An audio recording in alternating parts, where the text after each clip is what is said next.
Siguemchi Namul, a Korean spinach recipe that's going to change your life and just get newfound respect for spinach. It deserves it. Use nice and fresh spinach. You want to separate the roots from the stalk right now. Look at how fresh the spinach is from Farmer's End. Just wash off the soil from the spinach, especially if it is freshly plucked.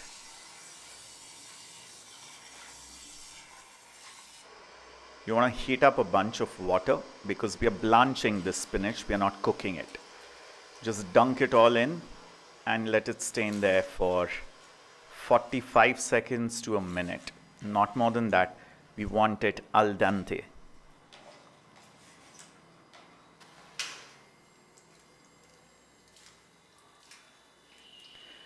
Add a little bit of salt at this point for that bright, deep, rich green color.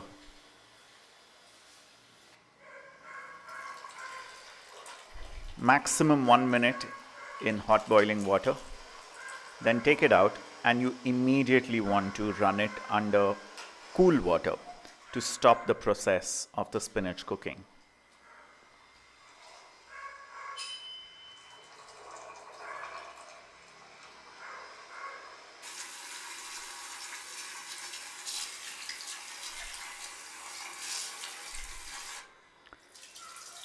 Drain all the water and give it a nice squeeze. It will become a ball like this. And just give it 4 or 5 big broad cuts.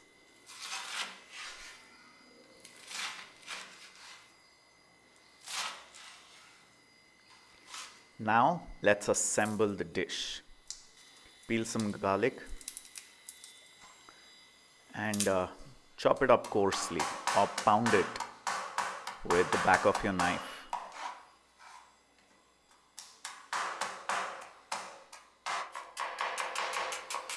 You can use spring onions.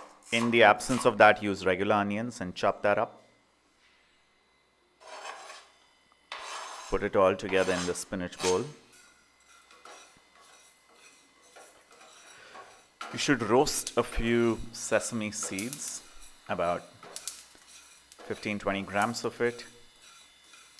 That will give a nice roasted smoky aroma and flavor, and also a beautiful crunchy texture.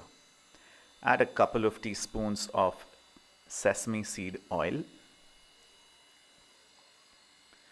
Use a dark soya sauce. I bought this one in Tokyo and I absolutely love it. It's acidic, tangy, and umami. Now mix it all up. The garlic, the onions, the sesame seed oil, sesame seeds, and the soya and salt. Let it all come together. So Sigeumchi Namul is almost ready. Let me taste it to see what I would like to add.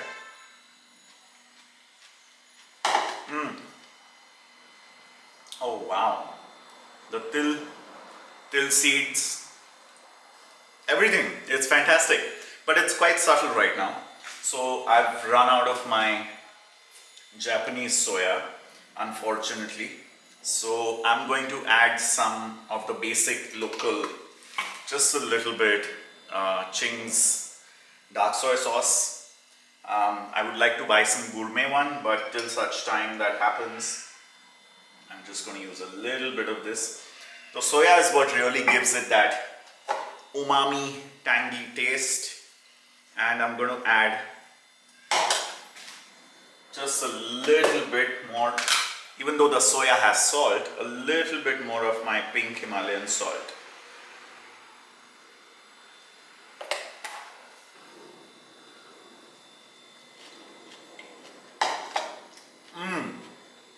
Oh yes, now we are talking.